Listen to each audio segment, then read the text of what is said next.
Chicago, because we are interviewing women in Chicago. Makes sense, SHE. So, started this podcast. Thank you for coming on, by the way. This is the beautiful Amanda. I know who you are, but not everybody else knows who you are. Should I introduce myself now or wait till you're... I'm gonna get there. Sorry. Let me do this. Sorry. No, you're all good. So, started this podcast. We talked a little bit about it before. Started this because I know we've been to these interviews, these panels, and it just kind of feels like a lot of women are left out of the conversation. And it also kind of feels like these panels are like a little too serious. Like they need to be a little bit more fun. They need to be a little bit more lively. And I just feel like they need to address issues and things that we're not really talking about. Yeah. So I'm here with Amanda. Amanda, tell us a little bit about yourself, what you're doing, who you are. So my name is Amanda Harth. Who I've never seen wear hoop earrings, but that's fine. Okay, this is like post-Japan vibe. So I'm really here for it, though. Yeah, thank you. Me too. So I created Runway Addicts. It's a digital platform for independent and emerging designers. We created it because it's not a lot of spaces for these designers to come and work on their stuff or connect with a consumer or promote whatever it is that they're doing next. Yeah. So this platform, especially in Chicago, we created it as a bridge between a creator and a consumer where they can both come in and have these conversations and network through events that we have, any kind of content or features and things like that. So really just a resource in the local fashion scene in the Midwest. So. And you're hosting some workshops, right? You were kind of just telling me about them, right? Yeah. So tell us a little bit, because you've done some before. You did like a workshop with Chicago Ideas, right? Yeah. What are some of these workshops that you're hosting, and how do they work? Like, can anybody attend them? Can I come? Yeah. You like to make stuff? You want to make some stuff, Denise? No. Yeah. So that's why you don't invite me. Because I'd be there like, hey, can you do this? Right, yeah. You just want to observe. Right. If there's cocktails, you'll be there. Right. Thank you. So these workshops, it's going to be this Saturday and the next Saturday, so the 11th and the 18th. Okay. So we're partnering with AMFM. The creator of that, Sierra McKissick, she's doing some work at the SAIC Home & Square location. Okay. And these workshops we're doing are fashion focused. One will be mending and encouraging people not to throw their things away, but to make it last a little bit longer. So sustainability, which is a huge thing right now. And the second one is natural dyeing. So we're going to be using indigo dye and berries and turmeric and different things like that to dye fabric. Sounds Too much amazing. work? Too much work? Oh, there's not a chance you're going to You closed your eyes when I said natural dye work. Because I just thought about me. Okay, because I want you to picture this real quick, right? Me sitting in front of a bucket of dye and just being like, I'm just looking at your nails and know it's not gloves. happening. Yeah. Gloves, right? Yeah. But like, can you imagine me just sitting in front of a bucket of dye, like... I can actually. I can't, but I'll get. So how can anybody attend these workshops? Are they free? How do they work? Yeah, so it's first come first serve. These are free workshops. I posted a link on our Instagram page, Runway Addicts, and you can sign up there. Space is limited. I think they're doing it up to 10 to 12 spots. So not sure how it's doing now. I just got the link this morning, but it's up there if y'all want more info. So. Cool. And you are from Chicago, correct? Yep. Born and raised. South Side. I feel like that was the saddest South Side representation. What, we knock the mic over? Like, what you want? Yes. No. I need a little bit more like... Because, like, Lindsay, you saw the episode, right? I mean, I showed you a little clip of hers. She's from the South Side, from Beverly. And she was we're like neighbors. She was like, South Side, 60651 or whatever it was, right? Like, she was, like, super animated. And you're like... Yeah. South Side. Yeah, because I'm from the Pullman neighborhood, so not far from Beverly, but not far at all. Yeah, I grew up like practically spent a lot of time in the bougie parts of Hyde Park, so that's why like South Side. Relax. So, being a Chicago native, and I know this is one of my favorite things. I love brunch. Oh, yeah. Okay? Yeah. I know you love brunch. Everybody on this program has to love brunch. It's just really, like, not a point for you to come on here if you don't. So, tell me one of your favorite, like, somebody's coming into town, this is where I'm taking them to brunch. Ooh. Okay. It was actually New Year's Day, and I was in Lakeview with friends. I feel like this was really unexpected, the area that you just picked, but that's okay. Yeah, it was. It was. I was like... I wasn't expecting you to say Lakeview, but all right. Yeah, it was... Okay, so I have like two then, because the other one is like in Pilsen, and I'm like probably going to be looked at as you're trash for this, but I'm going to say it anyway. So, Wild... over there on Broadway, it's like modeled after, I guess named after the writer. Oh, Oscar Wilde. I've been there. That place is dope. See? With all the right. It's cool now. With all the the bookshelves and everything. Yeah, that place is so cool. The fireplace and the grits, the cheesy grits, were amazing. I don't have the grits, but that's good to know. Yeah, that's a good one. What about in Pilsen? It's on Cermak. It's that 24-hour diner. We doze, but we don't close. Is that what it's called? No, but that's their slogan.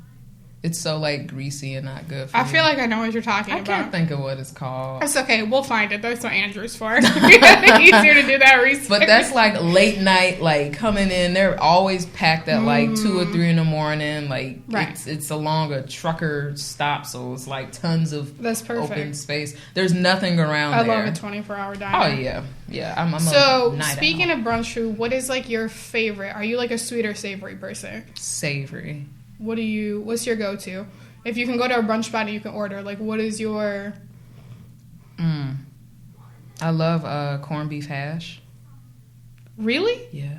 Man, everybody's answers to me are really What do I look like to you? What would I order? But I don't know. Pancakes, No, you don't look like a pancakes I love person. Pancakes, but I love them too. But corned beef hash, yeah, really? Yeah.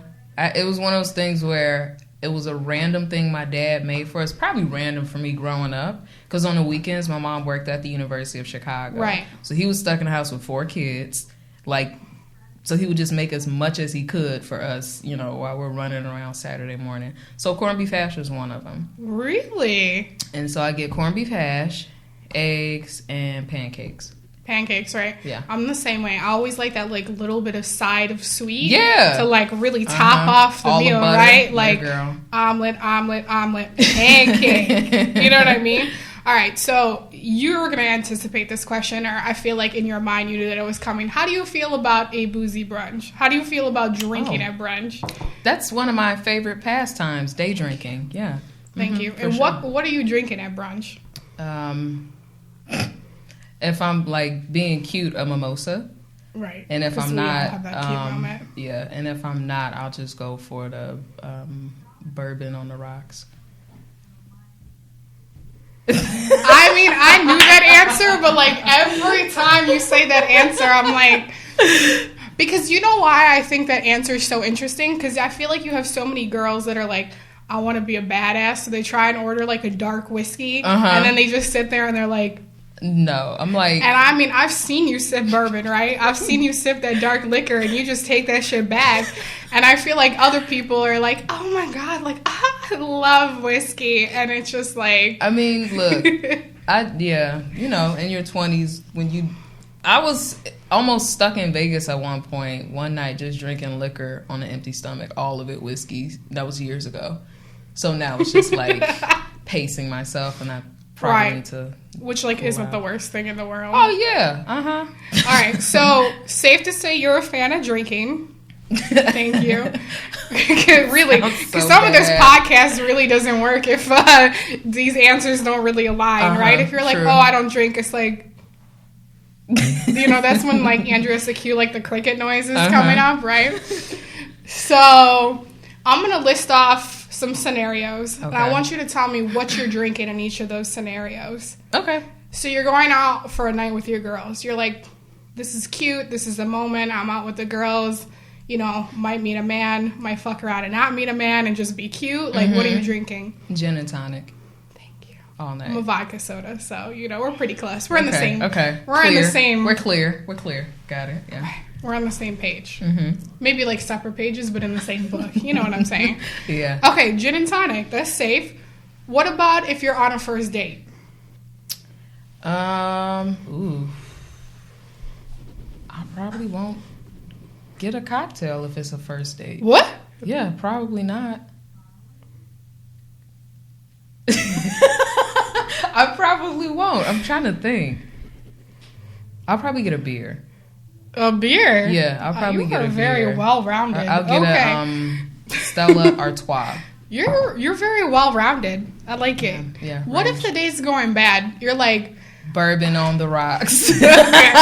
Maybe neat. See, because I'm ordering like some shots. I'm like, I don't want to be here, but I really want to finish this meal that's probably going to be paid for. Right, so let me just... Yeah. You know, just a little bit, right? Yeah. Okay. What about you're going to a work event? There's alcohol there. It works like you can drink. What are you drinking? If you have the option, let's say it's an open bar. Probably a beer, just to keep it like... Because we work together. They don't need to like see that side and all of that because there has been a few incidents. Right. You know, in the past. Not with me. But with other people, like broken tables, like missing jackets and money. So right. I'll keep it light. I'll get a beer. All right. And or champagne. What about when you are like, you walk out the house, or before you even walk out the house, and you're like, today is my day. I'm feeling like this badass bitch. Like outfit on point, hair on point. What are you ordering? You're at the bar and you're like, take no prisoners. What are you ordering? A bourbon neat. Thank you. Good night. There you go. Easy peasy. So the rocks and the non-rocks are really the determining factor here? Yeah, because the thing is, like, I don't know, it just goes down easier. It's not like, I think people make it a big thing, and it's not. Oh, no, I like bourbon, but I don't think it's, like, the thing that I don't mind it, right? I can sip it, but it's really, like, one thing, and that's it. Yeah. Like, I'd rather just do, like, a clear liquor, because I think I can take a little bit more of it if I need to. See, I'm the opposite. I can't do vodka, and it was funny. Oh, no, I do tequila. No. Oh, I love tequila, too. That's another thing. Have you tried mezcal? Oh, I love mezcal. Bonnes. Mezcal's huge. Okay, so you're just sitting at the bar, right? And you're just like, I don't really know how you touch your hair, but that's what I do, right? So you're just sitting at the bar and you like have a bourbon neat and you're just like, because I feel like, I don't know, right? Maybe I don't know this because I clearly am still single, so I don't really know how men think. But I feel like if I saw a girl like drinking a vodka and then a girl drinking a bourbon neat, I'd be like, oh, that girl's a bad bitch. Maybe that's just me. I would think that. Yeah, and that's the thing. Like, I do get more attention drinking that dark liquor just because they're like, oh, well, what's that? And then when they find out, like, oh, okay. It's like, whoa. But it's funny when you get the men who, like, think that they can drink it, and then you try to give it to them, and they're like... Yeah, then they... Yeah, because... Yeah. But I don't drink a lot of cocktails either. Like, gin and tonic is, like, the furthest I go with a lot of... I'll try something new. Okay. But I don't have a go-to cocktail. See, I'm like a cocktail connoisseur. Okay. I like... What's your, like, cocktails. Bad bitch, like... Tequila. Come and get it tequila shots or just, like, tequila? I think it depends. Like, if I'm, like, out with friends and I'm, like... you know what I mean? It's tequila. It's probably going to be shots. But if I'm just, like, out and I'm, like, starting the night, I'll do, like, a tequila with, like, a soda or a tequila with, like, extra lime squeezed in. Yeah. Or even, like, a little bit of lime juice. Yeah. But I just like it. It goes down smooth. It's clean. Yeah. What's your favorite brand? Really... Favorite tequila? I don't know if I have one. Okay. I've been, like, trying to go to bars and be like, hey, like, what is your, like, top tequila? And I've been trying different ones. I do like mezcal, though. Yeah. I just tried La Luna mezcal, which is, like... La Luna, yeah.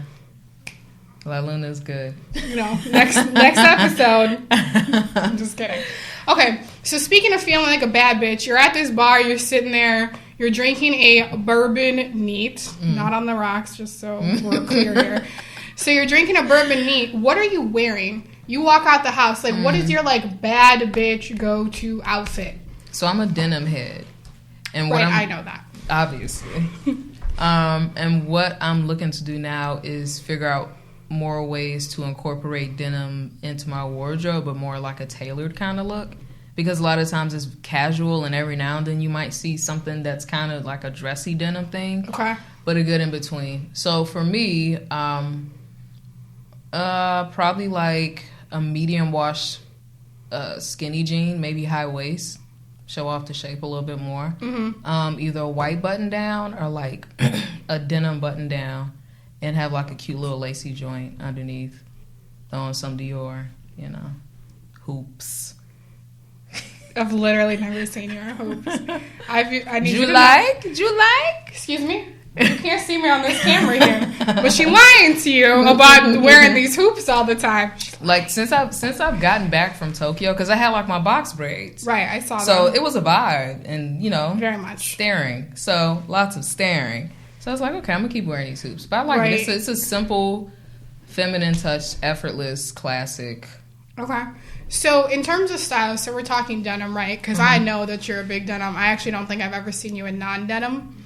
Like, I'm pretty sure every time I've ever seen you, you've been in jeans. Yeah. So, where do you get your style from? Like, where would you say you pull... Because, like, for me, I don't really do Pinterest. Like, sometimes I do Pinterest and I'm like, oh, this is cool. But I try to just, like, put on things that I think look cool. And I'm like, you know what? Let me, like, mix these pieces together and try.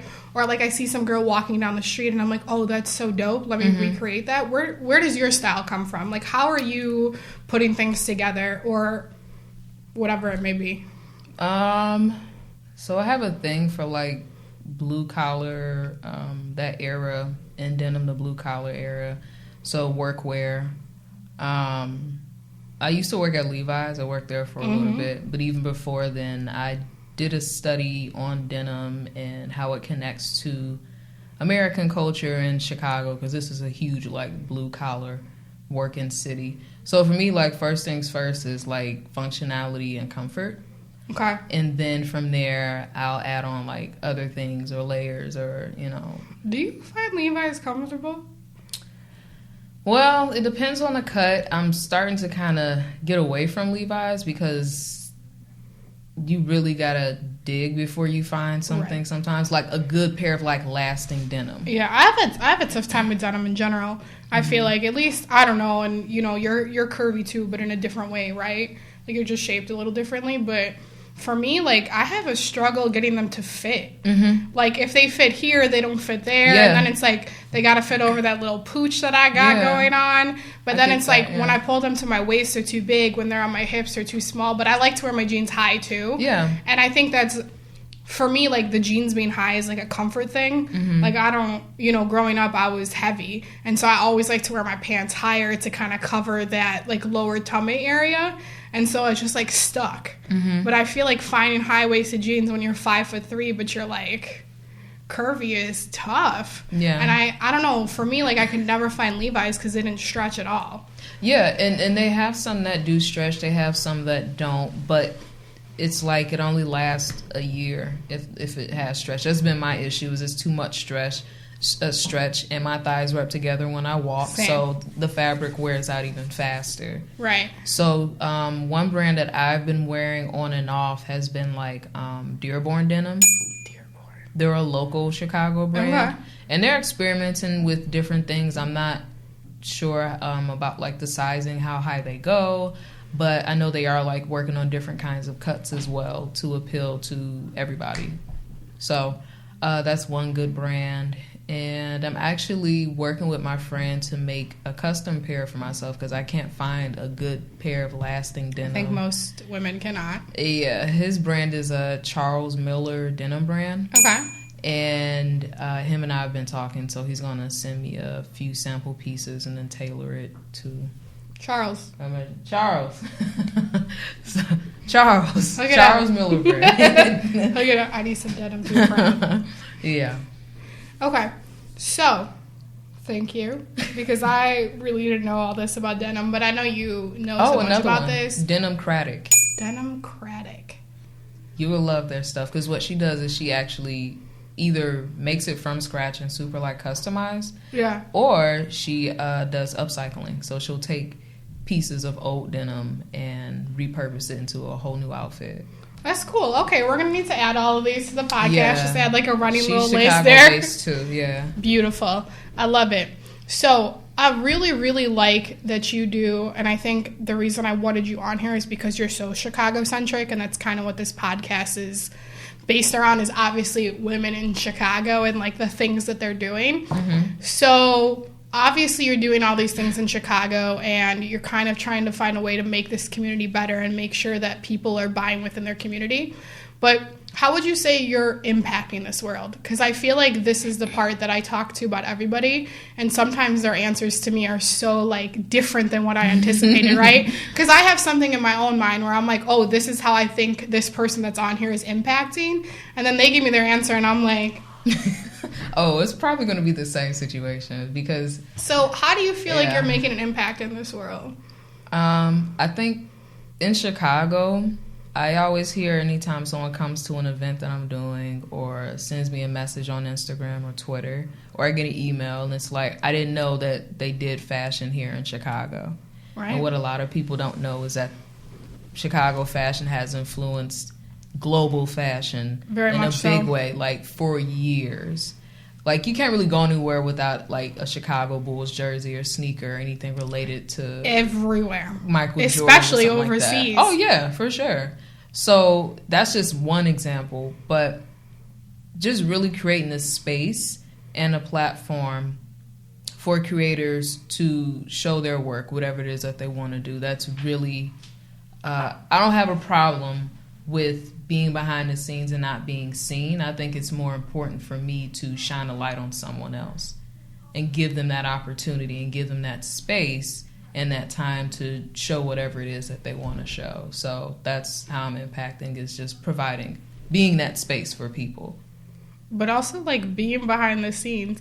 I mean, I think it takes a really big, well-rounded and person who really has like thought through things to say, I don't even need it to be about me. I just need it to be about these other people that I'm helping out. I mean, that's huge, right? Because you see so many people doing this, and they're like, oh, it's about me first, and then everybody else I'm helping out. Yeah. And I mean, if you follow Runway Addicts, like, there's literally nothing of yours on there. Like, everything you feature is, like, somebody else that you think is doing something cool, which is, like, so commendable. Yeah, I think it's good, and it could be bad sometimes. Like, I'm in the process now, and I've told you, like, finishing up my business plan and going into the second and third quarter, reaching out to investors.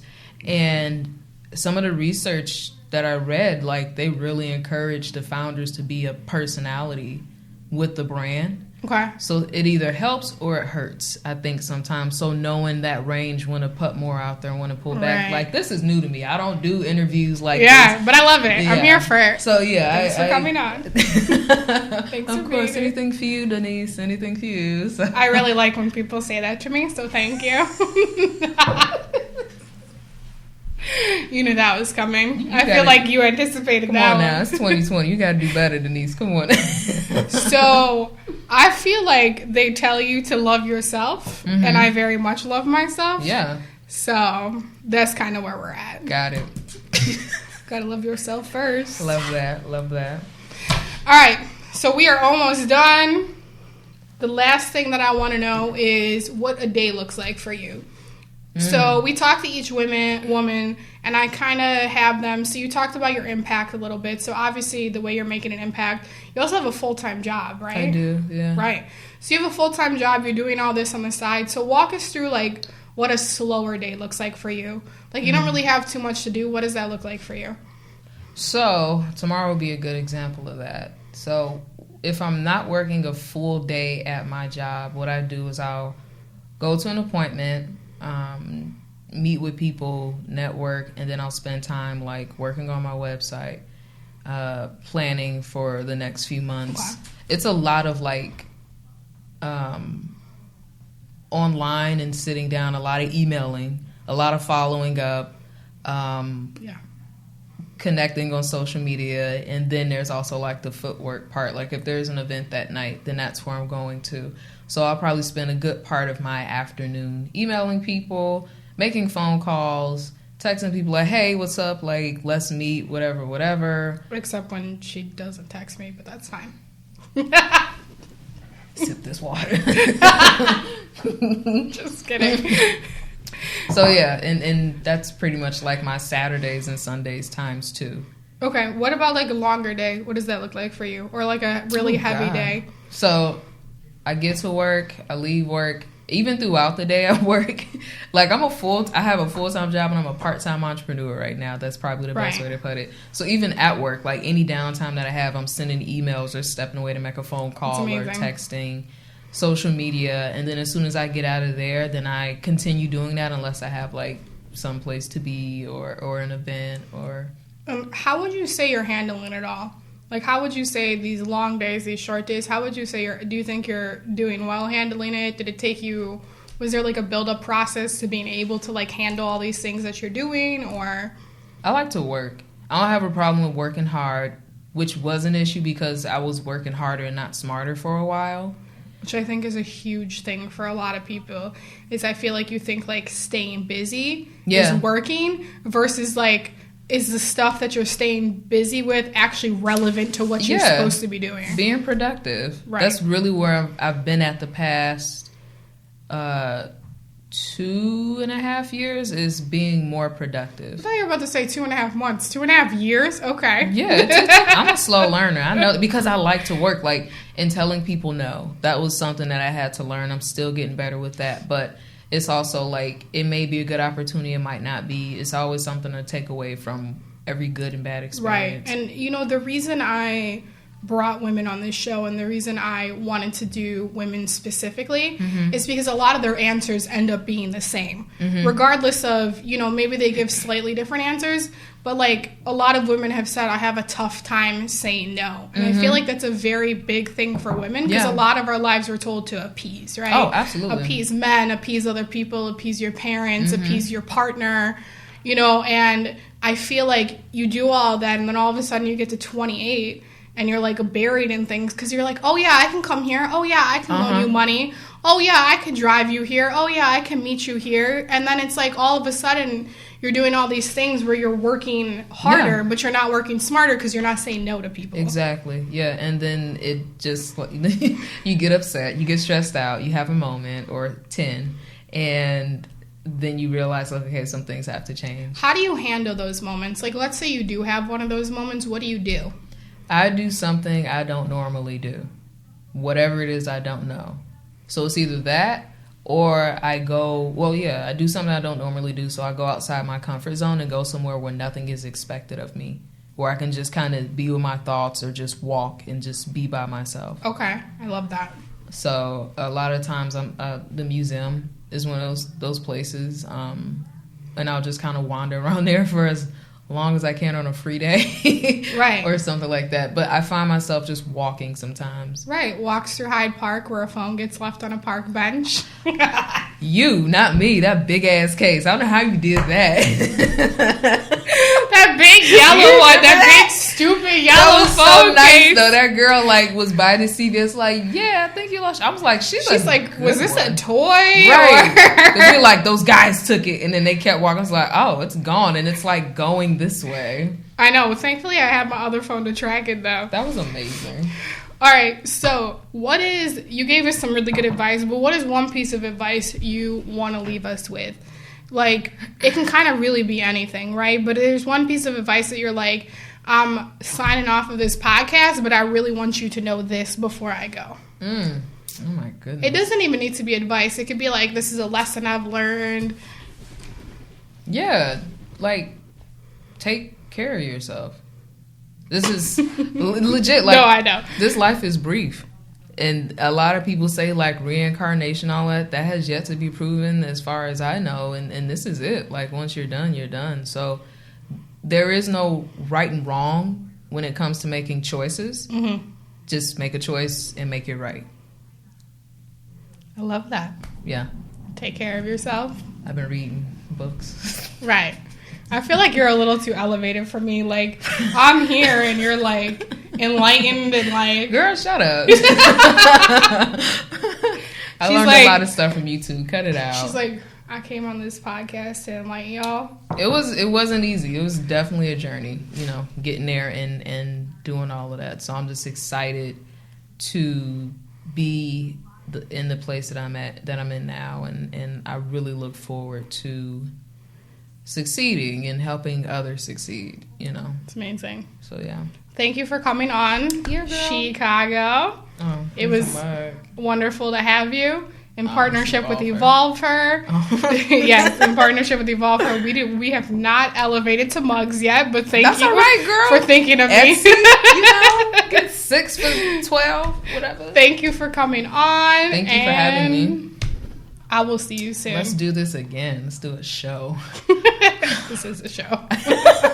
Together. Like, I I can support you. You know what I mean? Thank you. That'll be your background.